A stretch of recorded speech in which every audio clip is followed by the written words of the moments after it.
Hello friends, तो चलिए इस वीडियो में आप लोगों को हम स्पोर्ट एडमिशन के बारे में कुछ अच्छी अच्छी बातें बताने वाले हैं जो कि वहाँ पर उस नोटिफिकेशन में बताया गया है। आप लोगों को पहले से पता होगा कि विज्ञापन जारी हो चुका है और स्पोर्ट एडमिशन को लेकर के काफ़ी ज़्यादा आप लोग परेशान थे और उनको लेकर के काफ़ी ज़्यादा चिंतित थे। तो चलिए इस वीडियो में हर एक चीज़ का क्लियर करने वाले हैं कि कितने सीट बाकी है कॉलेजेस में और कितने सीट पर एडमिशन होना है और कितना मेरिट लिस्ट आएगा, उनके आधार पर हम बात करेंगे और फाइनल लिस्ट कब आएगा उसके आधार पर बात करेंगे। तो चलिए वीडियो को शुरू करते हैं। सबसे पहले देखिए, स्पोर्ट एडमिशन के लिए जो है आप लोग का एक विज्ञापन जारी हो चुका है और आवेदन के लिए जो है आपको शायद 18 तारीख से आप लोगों का आवेदन जमा लेगा। देख सकते हैं 18 तारीख से लेकर 21 तारीख तक क्या है कि आप लोगों का आवेदन लेगा कॉलेज। उनके बाद फिर क्या होगा, 22 से लेकर 23 तक वो क्या करेंगे, सूची पर अभ्यर्थियों से आपत्ति प्राप्त करेंगे। ठीक है, मतलब क्या है कि सूचियों से जो प्राप्त करेगा कि कौन कौन सा स्टूडेंट का एडमिशन हो चुका है, कौन कौन सा नहीं हुआ है, उनके आधार पर हो सकता है कि ऐसे स्टूडेंट भी स्पोर्ट एडमिशन के लिए भाग ले जो ऑलरेडी एडमिशन करा चुके हैं। ऐसे भी बहुत सारे स्टूडेंट हैं क्योंकि आप लोग नहीं जानते हैं। और क्या है कि ऐसे भी स्टूडेंट होंगे जो काउंसलिंग नहीं किया हुआ है। ये सबसे बड़ी बात है क्योंकि बहुत सारे ऐसे स्टूडेंट हैं जो काउंसलिंग करने से छूट गए थे। तो उन सभी स्टूडेंट के लिए बिल्कुल भी मौका नहीं है क्योंकि वहाँ पर साफ साफ लिखा हुआ है कि अगर जो स्टूडेंट काउंसलिंग करके 500 रुपये जमा किए थे, राशि जमा किए थे, वही लोग स्पोर्ट एडमिशन में भाग ले सकते हैं और वही स्पोर्ट एडमिशन के लिए अप्लाई कर सकते हैं। जैसे कि जिन लोगों का फर्स्ट सेकंड थर्ड तीनों महीने आया है वो लोग भी स्पोर्ट के लिए भाग ले सकते हैं और जिन लोगों का कोई भी कॉलेज अलॉटमेंट हुआ था बट एडमिशन नहीं लिया था वो लोग भी क्या कर सकते हैं, भाग ले सकते हैं। अब चलिए हम बात करते हैं जो मेन टॉपिक है हमारा। वो टॉपिक ये है कि कितने नंबर पर स्पोर्ट एडमिशन लिया जाएगा। तो नंबर की अगर बात करेंगे हम लोग तो उसके लिए आपको कम से कम 70 प्लस वाले जितने सारे स्टूडेंट होंगे, सारे स्टूडेंट क्या करें, सारे स्टूडेंट अप्लाई करने के लिए कॉलेज जाएं, जितना सरकारी कॉलेज है। क्योंकि अभी भी बहुत सारे सरकारी कॉलेज में, जैसे कि मैंने कल सर लोगों से बात हुई थी हमारी, तो उसमें बताया गया था कि अभी भी लगभग 15 से 20 के बीच सीट खाली है। अब सीट खाली क्यों है, क्योंकि इससे पहले मैंने पहले वाले वीडियो में बताया था आप लोगों को कि 7 सीट खाली है, लेकिन 7 सीट मैंने उस कंडीशन में बताया था जबकि तीसरा लिस्ट का एडमिशन के लिए वो फाइनल लिस्ट आ गया था। तो मैंने उस केस में बताया था कि 7 सीट खाली है, लेकिन ऐसा कुछ भी नहीं है। 7 सीट खाली था उस समय, लेकिन जो है कि बहुत सारे ऐसे स्टूडेंट हैं जिनका डॉक्यूमेंट्स में गलती हुआ था और जिन लोगों ने, काफ़ी ऐसे ऐसे लोग हैं जिनको मतलब जिन लोगों ने एडमिशन किया ही नहीं था, तो उसकी वजह से क्या है, सीट खाली है। तो बहुत सारे ऐसे केसेस देखा गया जिनके वजह से सीट अभी भी खाली है। बहुत कोई स्लाइड अप किया था तो स्लाइड अप करने की वजह से दूसरा जगह चले गया, वो भी इस ये संस्था खाली रह गया। तो इस केस में भी बहुत सारा सीट आपको खाली देखने को मिलेंगे। तो चलिए हम लोग बात करते हैं कि आखिर कितने लोगों का मतलब सिलेक्शन हो जाएगा।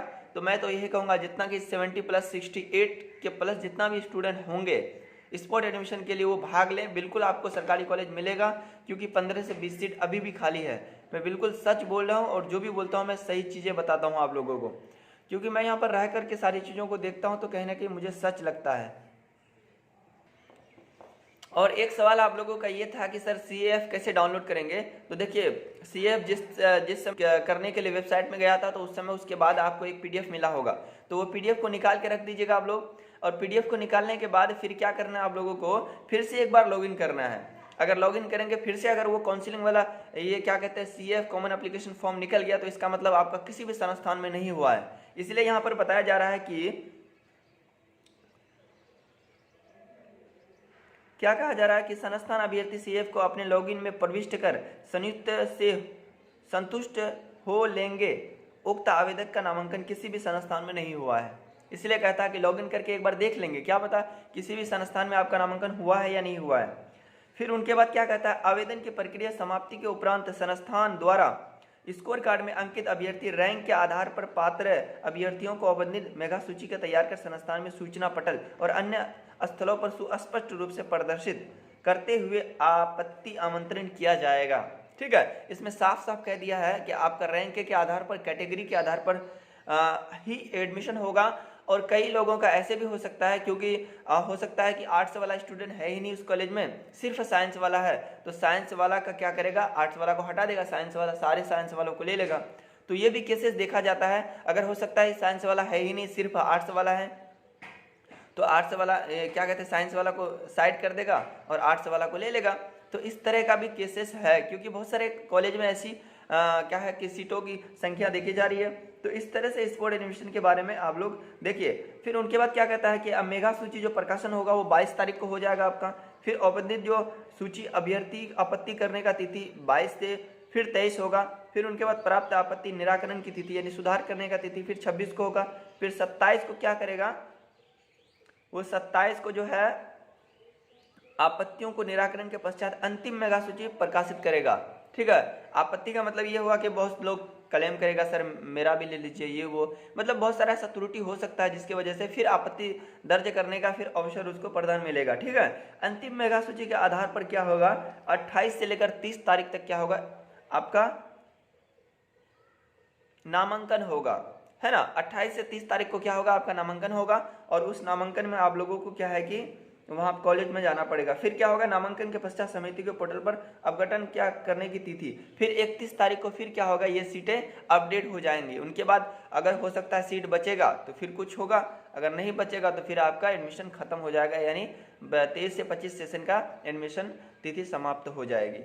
ठीक है, इनमें बहुत सारे शायद डाउट क्लियर हुआ होगा आप लोगों को, लेकिन मैं यही कहूँगा कि जिन लोगों का 70% नंबर है, 71, 72, 73 नंबर है, तो वो लोग कॉलेज आए, और कॉलेज आएंगे तो हमसे ज़रूर मिलेंगे। हमारे कॉलेज में हो सकता है कि मैं कुछ मदद कर दूं आप लोगों का इधर उधर कह करके सर लोगों को, या फिर क्या है कि मैं कुछ रास्ता बता दूं कि ऐसे वैसे करना है आप लोगों को, ये करना है। तो हो सकता है मेरी वजह से कुछ ना कुछ हो जाए। तो अगर आप लोग डायरेक्ट श्रीनगर आना चाहते तो आ सकते हैं, क्योंकि आपके अगर आसपास के ज़िले हैं तो अवश्य लेना चाहेंगे तो ले सकते हैं, क्योंकि यहाँ पर भी अच्छे खासी सीट है। और रही बात, एक सजेशन करना चाहूँगा, जो भी लोग अगर सरकारी कॉलेज लेना चाहते हैं वो लोग अपने बगल आसपास के कॉलेजों में ज़्यादातर नामांकन करें, कि वहाँ अगर वहाँ हो जाएगा आप लोगों का तो ये है कि आप लोग को दूरी कम मिलेगा, उनके आने जाने में भी कठिनाई ज़्यादा नहीं होगी। ठीक है, तो चलिए इसी बात को लेकर मैं अपने वीडियो को फिर समाप्त करता हूँ। तब तक मिलता हूँ नेक्स्ट वीडियो में, तब तक के लिए जय हिंद। और चैनल को सब्सक्राइब कर दीजिएगा और हमारे वीडियो को भी लाइक कर दीजिएगा। बहुत बहुत शुक्रिया आप लोगों का, मिलते हैं नेक्स्ट वीडियो में।